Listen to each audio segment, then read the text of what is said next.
Hello students, আজকে তোমাদের সকলকে ওয়েলকাম জানাই নতুন আরেকটি ক্লাস। আজকের ক্লাসে তোমরা দেখতে পারবে কন্ট্রাকশন, যেটাকে বাংলায় বলে সংক্ষিপ্ত বা সংকোচন করা। আমরা ইংলিশ রিডিং এর সময় আমরা দেখেছি বিভিন্ন ক্ষেত্রে এরকম কিছু ওয়ার্ড আসে যেখানে অ্যাপোস্ট্রফি থাকে এবং সেটা কি সঠিক উচ্চারণ হতে পারে ঠিক আমরা বুঝতে পারি না, উচ্চারণটা সঠিক কি হতে পারে। অথবা এমন হয় আমরা যখন ছোট করে সেটাকে লিখবো, কিভাবে লিখবো সেটা আমরা সবসময় বুঝতে পারি না। তো এই সমস্যা আজকের পর থেকে আর হবে না। ক্লাসটা শেষ পর্যন্ত দেখতে হবে, দেখলে তোমাদের এই সমস্যা আর হবে না, একদম কন্ট্রাকশনটা খুব সুন্দর হয়ে বুঝে নেবে। তো ভালো করে বোঝার জন্য ক্লাসটা কিন্তু শেষ পর্যন্ত দেখতে হবে। সবার আগে বুঝতে হবে কন্ট্রাকশনটা কি। কথা বলার স্বাচ্ছন্দ্যের জন্য এবং উচ্চারণের সুবিধার জন্য আমরা অনেক সময় দুটি শব্দ বা দুটি ওয়ার্ডকে একটি সিঙ্গেল ওয়ার্ড বা শব্দে পরিণত করি। এটাকেই বলে কন্ট্রাকশন, যেটাকে বাংলায় বলে সংক্ষিপ্ত বা সংকোচন করা। তো আমরা খুব সহজে এই ক্লাসে কিন্তু ট্রিক থাকবে, তোমরা কিভাবে সংক্ষিপ্ত করবে এই ট্রিকটাও কিন্তু তোমরা পাবে। আমি দেখতে মানে যতগুলো be verb, have verb, modal verb, negative ক্ষেত্রে যতগুলো মোটামুটি ভাবে হয় আমরা যেগুলো দেখতে পাই সাধারণত, সেক্ষেত্রে আমরা কিভাবে খুব সহজে এই কন্ট্রাকশন করব, ছোট করব, দুটো ওয়ার্ডকে একটা ওয়ার্ডে সংক্ষিপ্ত কি করে করব। তো তোমরা দেখতে পাচ্ছ বোর্ডের ওপর চারটে পিলার রয়েছে। একটা হচ্ছে বি ভার্বের পিলার, একটা হ্যাভ ভার্ব, একটা মোডাল ভার্ব, একটা নেগেটিভ ভার্ব। তাহলে নেগেটিভ ক্ষেত্রেও কিন্তু আমরা কিভাবে এই সংকোচন, সংক্ষিপ্ত বা কন্ট্রাকশন করতে পারি সেটা আমাদেরকে জানতে হবে, এবং অবশ্যই ট্রিকের সাহায্যে, কারণ ট্রিক এখানে প্রয়োজন আছে। তা না হলে আমরা এত কিছু কি মুখস্থ করবো নাকি? আমাদের কিচ্ছু মুখস্থ করার প্রয়োজন নেই, জাস্ট আমরা একটা করে ভালো মতো দেখবো, বাকিগুলো অটোমেটিক তোমরাই পারবে, আমাকে করাতেই হবে না। তো ওই একটা কিভাবে করছি এবং আমি কি বলছি সেটার দিকে ফোকাস করতে হবে, অটোমেটিক তোমরা পারবে। কারণ সমস্তটা তো মুখস্থ আমরা করবো না। আমরা কেন মুখস্থ করবো? আমরা তো বুঝবো কি ঘটছে জিনিসটা, এটা জানার চেষ্টা করবো। দেখো বি ভার্বগুলোর মধ্যে অ্যাম ইজ আর, এই যে অ্যাম ইজ আর বি ভার্বগুলো, যেগুলো I, we, you, they, she, দেখতে পাচ্ছ তোমরা এই যে প্রোনাউন গুলো ইউজ হয়েছে, সেক্ষেত্রে আমরা কন্ট্রাকশন করব কিভাবে করব এবং তার রুলসটা এবং ট্রিকটা কি। দেখো একটা জিনিস মাথায় রাখতে হবে, বি ভার্বের ক্ষেত্রে, এম ইজ আর এর ক্ষেত্রে যদি তিনটে লেটার থাকে, একটা ওয়ার্ডের মধ্যে যদি তিনটে লেটার থাকে, তাহলে আমরা দুটো লেটার করব। অ্যাপোস্ট্রফি অবশ্যই দিতে হবে, কারণ এখানে অ্যাপোস্ট্রফি দিয়ে করতে হয়। আমি দেখাচ্ছি তোমাকে অ্যাপোস্ট্রফি জিনিসটা কি, এটাও যদি কেউ না জেনে থাকে আমি একদম করে তোমাদেরকে দেখিয়ে দেবো। আর যদি দুটো লেটার থাকে একটা ওয়ার্ডের মধ্যে, তাহলে একটা লেটার করব। আবার বলি, বি ভার্বের ক্ষেত্রে তিনটে লেটার থাকলে, মানে একটা ওয়ার্ডের মধ্যে তিনটে লেটার থাকলে আমরা দুটো লেটার লিখব। বোঝা গেল? অ্যাপোস্ট্রফি দিয়ে দুটো লেটার লিখব। আর যদি একটা ওয়ার্ডের মধ্যে দুটো লেটার থাকে, আমরা অ্যাপোস্ট্রফি দিয়ে একটা লেটার লিখব। চলো আমি একটা কি দুটো করছি, তোমরা বাদ বাকিগুলো নিজেরাই পারবে। আই এম কিভাবে করব? দেখো আই যেমন আছে লিখলাম। দেখো এখানে এই ওয়ার্ডটার মধ্যে কটা লেটার আছে? দুটো লেটার। আমরা কি করব? প্রথম লেটারটাকে বাদ দিয়ে দেবো, ফার্স্ট লেটার এলিমিনেট করব। তাহলে এটা কি লিখবো? আই অ্যাপোস্ট্রফি এম, হয়ে গেল। এটার মানে হচ্ছে আই এম। খুব সহজ। পরেরটা চলো দেখি। কটা লেটার আছে? তিনটে। দেখো এ আর ই, আমরা প্রোনাউনটা যেমন আছে ঠিক তেমনই লিখবো। উই, এখানে তিনটে লেটার আছে, আমরা দুটো লিখবো, প্রথমটাকে এলিমিনেট করব। তাহলে এ কে যদি বাদ দিয়ে দিই তাহলে কি থাকছে? অ্যাপোস্ট্রফি দিয়ে আর ই। সহজ। তারপর এটা দেখো ইউ আর, কি করব? একই রকম, ইউ অ্যাপোস্ট্রফি আর ই। পরেরটা কি করব? হি ইজ, আমরা হি যেমন আছে তেমন লিখবো, অ্যাপোস্ট্রফি দেবো, এস লিখবো, কারণ এখানে দুটো লেটার রয়েছে একটা ওয়ার্ডের মধ্যে। এখানেও তাই। কি করব? She apostrophe S, it apostrophe S, that apostrophe S, they apostrophe R E, here apostrophe R E. তিনটে থাকলে আমরা দুটো করব, আর দুটো থাকলে একটা করব। There apostrophe S, what apostrophe S, where apostrophe S, how apostrophe S, who apostrophe S. বুঝতে পারলে কি সহজে করলাম জিনিসগুলো। এইরকম ভাবে be verb am is are এর ক্ষেত্রে তুমি এভাবে করবে। তোমাদের এরকম থাকবে, তোমাদেরকে এরকম করে দেখাতে হবে, অথবা এরকম থাকবে সেন্টেন্সের মধ্যে তোমাকে বুঝতে হবে এটার মানে হচ্ছে আই অ্যাম, এটার মানে হচ্ছে ইউ আর, এটার মানে হচ্ছে ইউ, এটা সরি এটার মানে হচ্ছে উই আর, এটা ইউ আর, এটা হি ইজ। আর যেন রিডিং পড়ার ক্ষেত্রে এই সমস্যাটা যেন না হয়। আমি দেখেছি বিভিন্ন স্টুডেন্ট যারা আমার কাছে পড়ে এই রিডিং এর ক্ষেত্রে সমস্যা হয়, তারা উচ্চারণটা ঠিকঠাক করতে পারে না, উল্টা পাল্টা করে। এ লেখে ইটস, এটা তো ইটস নয়, এটা হচ্ছে ইট ইজ। এখানে দেখো অ্যাপোস্ট্রফিটা আমি নিচে দিয়েছি ভুল করে, উপরে হবে। অ্যাপোস্ট্রফি সবসময় মাথায় হয়, ঠিক আছে, নিচে দিলে তো কমা হয়ে যাবে। তো এইরকম ওপরে থাকবে, এবং এটা কিন্তু ইটস নয়, এটা হচ্ছে ইট ইজ। উচ্চারণে তুমি ইটস করতে পারো, আমাদের স্পোকেন ইংলিশের ক্ষেত্রে আমরা ইটস বলতে পারি, কিন্তু বুঝতে হবে এটার মানেটা হচ্ছে ইট ইজ। এই বোঝাটা কিন্তু প্রয়োজন আছে, কারণ যখন তোমাকে ভাঙতে দেবে তখন তোমাকে কিন্তু ভেঙে বলতে হবে ইট ইজ। তুমি উচ্চারণের সময় এরকম বলতেই পারো দ্যাটস, ইটস, কিন্তু এটার মানেটা বুঝতে হবে। এরপরে কি আছে, ইজ আছে, আর আছে, না এম আছে? এম তো থাকার, এম তো শুধুমাত্র আয়ের সাথেই থাকবে, I apostrophe M. Is are এর ক্ষেত্রে আমরা দেখবো দুখানা রয়েছে, আমরা যেটা বললাম সেই রুলস অনুযায়ী করব। তিনটে থাকলে কিভাবে করব সেভাবে। আচ্ছা, এবার হ্যাভ ভার্বের ক্ষেত্রে বুঝতে হবে। হ্যাভ ভার্ব কোনগুলো? হ্যাভ ভার্ব হচ্ছে হ্যাভ, হ্যাজ আর হ্যাড, এই তিনটেকে বলা হয় হ্যাভ ভার্ব। ঠিক আছে, এই তিনটে ভার্ব করলে পরে হ্যাভ ভার্বের আন্ডারে। তাহলে হ্যাভ ভার্ব থাকলে আমরা কিভাবে করবো? দেখো, হ্যাভ ভার্বে যে ওয়ার্ডটা রয়েছে হ্যাভ, এই ওয়ার্ডের মধ্যে কটা লেটার দেখতে পাচ্ছ? 4টে। তাহলে স্যার 3টে লেটার করব? আগেরটা যেমন ছিল 2টো, একটা করেছিলাম, 3টে ছিল 2টো করেছিলাম, না, এখানে ঠিক তা নয়। দেখো, সর্বাধিক যতগুলো থাকবে আমাকে 2টো নিতে হবে, 2টো, শেষ থেকে 2টো। বোঝা গেল? হ্যাভের ক্ষেত্রে আমরা 2টো নেবো, হ্যাজের ক্ষেত্রে লাস্টের একটা নেবো। কারণ এখানে যেহেতু সংক্ষিপ্ত করা হচ্ছে, এখানে 3টে 4টে বসিয়ে বড় করা যাবে না। আমাদের এখানে 4টে আছে লেটার, আমরা 4টে লেটারের মধ্যে লাস্টের 2টোকে নেব। 3টে লেটার থাকলে লাস্টের একটা লেটারকে নেব, মানে 2টো কিংবা একটার মধ্যে সীমাবদ্ধ থাকবে। যার বেশি থাকবে তার 2টো নেবো, যার কম থাকবে তার একটা নেবো। চলো করি। I apostrophe V E, clear? তাহলে এটা দেখে আমি বুঝতে পারছি I have. We apostrophe V E, you apostrophe V E, he apostrophe S. ঠিক আছে, দেখো এখানে দেখো 3টে লেটার, আমি লাস্টের একটা নিলাম। আগেরটার ক্ষেত্রে যেমন আর 3টে লেটার ছিল, আমরা কিন্তু 2টো নিয়েছিলাম, কারণ এদের গ্রুপে সব থেকে বড় হচ্ছে আর, তাই এদের গ্রুপটাকে ভেঙে আমি শেষে 2টোকে নিয়েছি। কিন্তু এদের গ্রুপে সব থেকে বড় হচ্ছে হ্যাভ, তাই হ্যাভ থেকে যেহেতু আমি 2টো নিয়েছি, হ্যাজ থেকে তো 2টো নিতে পারি না, হ্যাজ থেকে আমি একটা নেবো। 4টে থাকলেও আমরা 2টো নেবো, 3টে থাকলে একটা নেবো। এইরকম ভাবে কিন্তু জিনিসগুলোকে করতে হবে, বুঝতে হবে। তাহলে এরকম ভাবে সূত্র ইউজ করে তোমরা নিজেরাই করতে পারো। চলো আমার সাথে সাথে তোমরাও করো।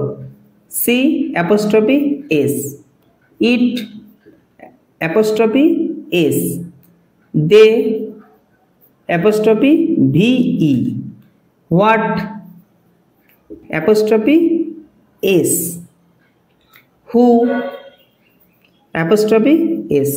বুঝতে পারছো জিনিসগুলো কি হচ্ছে? নিজেরাই করতে থাকো এরকম ভাবে, একদম সহজ ব্যাপার। নেক্সট দেখো, হ্যাড আই অ্যাপোস্ট্রফি ডি। ঠিক আছে, 3টে যেহেতু আছে লেটার, 3টে লেটার থাকলে আমরা কি করবো? হ্যাভ ভার্বের ক্ষেত্রে লাস্টেরটাকে নেবো, একটাকে নেবো, আর 4টে থাকলে 2টোকে নেবো, যেটা বারবার বলা হচ্ছে। We apostrophe D, you apostrophe D, he apostrophe D, she apostrophe D. তোমরা ভিডিওটা পজ করে নিজেরা করো, করে মিলিয়ে নাও। It apostrophe D, they apostrophe D. লাস্টের 2টো তোমরা করে আমাকে কমেন্ট জানাও, কমেন্টে করে জানাবে। ঠিক আছে, এই 2টো কমেন্ট বক্সে কমেন্ট করবে। যে 2টো জিনিস, যে 2টো পিলার আমরা দেখলাম, সেই পিলার 2টো আমি আবার সংক্ষিপ্ত করে বলি। সেটা হচ্ছে বি ভার্বের ক্ষেত্রে সর্বাধিক বড়কে 3টে লেটার, তাহলে সর্বাধিক বড় যেহেতু 3টে লেটার দিয়ে তৈরি হয়েছে ভার্বটা, সেক্ষেত্রে আমরা লাস্টের 2টোকে নেব। তাই তো, 2টো, 3টে রয়েছে 2টো, আর যেটাতে 2টো থাকবে সেটাকে একটা নেব, কারণ সর্বাধিক বড় 3, তাই 2 নিলাম। আর হ্যাভ ভার্বের ক্ষেত্রে কি দেখলাম? সর্বাধিক বড় হচ্ছে 4, 4টে লেটার হ্যাভ, তাই আমরা দুটো নিলাম, আর যেটা তিনটে রয়েছে সেটাতে একটা নিলাম। আচ্ছা, এবার মোডাল ভার্বে আমরা কিভাবে করবো, এটা তো আরো সহজ। মোডাল ভার্বে আমরা জাস্ট লাস্টের এই ডবল এল, এই যে শ্যাল উইলের ক্ষেত্রে ডবল এল যে লাস্টে রয়েছে এটাকে জাস্ট বসাবো, আর উডের ক্ষেত্রে শুধু লাস্টের এই ডিটাকে ইউজ করবো, ডি, আর কিছুরই প্রয়োজন নেই। এবার কনফিউশন স্যার হতে পারে যে আপনি বলছেন আই এর পরে ডি বসাবো, তাহলে আই অ্যাপোস্ট্রফি ডি, তাহলে হ্যাডের ক্ষেত্রেও তো আমরা তাই করেছি, আই অ্যাপোস্ট্রফি ডি। এটা হচ্ছে তোমার প্র্যাকটিসের উপর ডিপেন্ড করছে, কারণ সেন্টেন্সে যেরকম আসা উচিত তোমাকে সেন্টেন্সটা পড়ে তো বুঝতে হবে, এই জন্যই তো তোমাকে গ্রামার করতে হচ্ছে। গ্রামারে তোমরা কি শিখতে পারছো, সেখানে গ্রামার পড়ে তোমাকে বুঝতে হবে একটা সেন্টেন্স প্রেজেন্টে আছে, পাস্টে আছে না ফিউচারে আছে, যে টেন্সে আছে সেই টেন্স অনুযায়ী কোন ভার্বটা ওখানে বসতে পারে সেটা তো তোমাকে বুঝতে হবে, বুঝে সেই অনুযায়ী করতে হবে। তো সেটা কিন্তু নিজেকে একদম সেন্সের মধ্যে দিয়ে বুঝতে হবে, এরকম কমন কয়েকটা কি জিনিস কিন্তু থাকবে, সেখানে কোনটার সাথে কোনটা বসতে পারে তোমাকে বুঝে নিতে হবে। তাহলে এটাকে কি করব, আই অ্যাপোস্ট্রফি ডবল এল। ঠিক আছে, দেখো এই আই অ্যাপোস্ট্রফি ডবল এল এর মধ্যে দিয়ে আই শ্যাল বোঝাচ্ছে, আবার আই উইলও বোঝাচ্ছে। এবার তুমি কি করে বুঝবে উইল না শ্যাল, তোমাকে বুঝতে হবে সেন্টেন্সটা কি জোর দিয়ে বোঝাচ্ছে, যদি জোর দিয়ে বোঝায় তাহলে উইল হবে, আর যদি জোর দিয়ে না বোঝায় তাহলে শ্যাল হবে। সেটা সেন্টেন্সটা পড়ার উপর ডিপেন্ড করছে। উই এর সাথে কি হবে, একই রকম, we apostrophe double L. Will না শ্যাল সেটাও একই রকম, উই এর সাথে নর্মালি কি বসে, শ্যাল বসে, আয়ের সাথে নর্মালি কি বসে, শ্যাল বসে, কিন্তু জোর দিয়ে বোঝালে ঠিক তার বিপরীতটা হয়, উইল বসে। সেন্টেন্সটা পড়ে তোমাকে বুঝতে হবে শ্যাল না উইল। এই জন্য বেসিক গ্রামারের তোমাদের জ্ঞানটা থাকা দরকার। পার্ট অফ স্পিচের সব ক্লাসগুলো যেগুলো আমি করেছি সব কটা দেখো, খুব ভালো মতো ক্লাসগুলো হচ্ছে, করো, দেখবে ইংলিশে তুমি কত স্ট্রং হয়ে গেছো। ইংলিশের ভয় তোমার মধ্যে থেকে একদম চলে যাবে, ইংলিশ হয়ে যাবে তোমার ফেভারিট সাবজেক্ট। আচ্ছা, you will, you apostrophe double L, it apostrophe double L, he apostrophe double L, she apostrophe double L, they apostrophe double L, who apostrophe double L. উডের ক্ষেত্রে কি করবো, যেটা আমি বললাম, I apostrophe D, we apostrophe D, you apostrophe D, he apostrophe D, she apostrophe D, they apostrophe D. এই দুটো তোমাদের জন্য, ঠিক আছে? তো একই রকম একই পদ্ধতি, একটা যে প্রথমটা তোমাকে দেখালাম ওইটা বোঝালে বাকিগুলো তো তোমরাই পারবে। আচ্ছা, এরপর নেগেটিভের ক্ষেত্রে কি করব? নেগেটিভের ক্ষেত্রেও সহজ। যখন আমরা নেগেটিভ সেন্স বোঝাবো সেখানে শুধুমাত্র ওটাকে সরিয়ে দিতে হবে, ব্যাস, আর কিচ্ছু নেই। কিভাবে করব দেখো, এইখানে এনটাকে কিন্তু তোমাকে প্রথম ওয়ার্ডটার সাথে মিশিয়ে দিতে হবে, নট থাকবে, নেগেটিভে নট থাকে। দেখো কিভাবে করব, I S is an apostrophe টি। এই এখানে কিন্তু এরকম করলে হবে না, ইজ এর পরে অ্যাপোস্ট্রফি দিয়ে এন টি করলে হবে না। তুমি যে ওয়ার্ডটাকে তুলছো, এই যে ওয়ার্ড বলছি কি, তুমি যে লেটারটাকে তুলছো, ওকে তুলছো, তো ওই জায়গাটাতে তোমাকে অ্যাপোস্ট্রফি দিতে হবে। এটাও তাই, আর এন অ্যাপোস্ট্রফি টি, তাহলে এন আর টি এর মাঝখানে কিন্তু অ্যাপোস্ট্রফিটা বসছে। তারপর দেখো, was N apostrophe T, were N apostrophe T, had N apostrophe T, should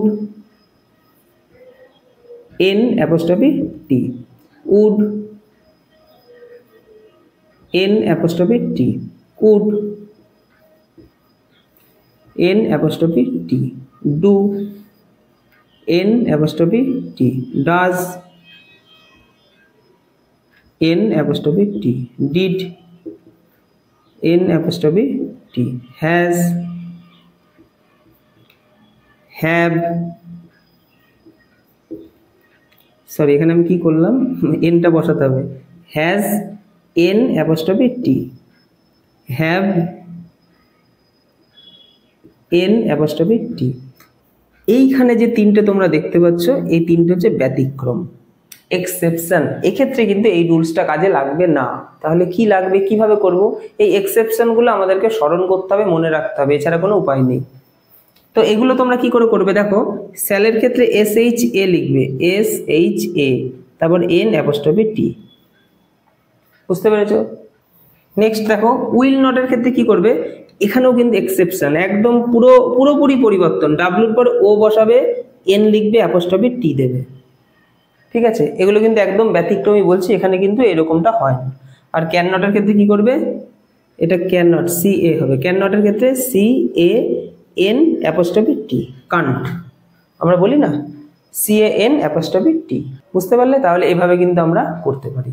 তো এই তিনটে এক্সেপশন তোমাদেরকে কিন্তু মাথায় রাখতে হবে, এইভাবে কিন্তু এগুলোকে করতে হবে। তো এই ছিল কন্ট্রাকশনের সুন্দর জিনিস, যেগুলো আমি তোমাদেরকে বোঝালাম। আশা করি এগুলো তোমরা সেন্টেন্সে ইউজ করতে পারবে। এবার আমরা সহজভাবে দু তিনটের সেন্টেন্স দেখে নিই, সেটা কিভাবে আমরা এই ইউজ করে করতে পারি। দেখো, I am poor, P double O R.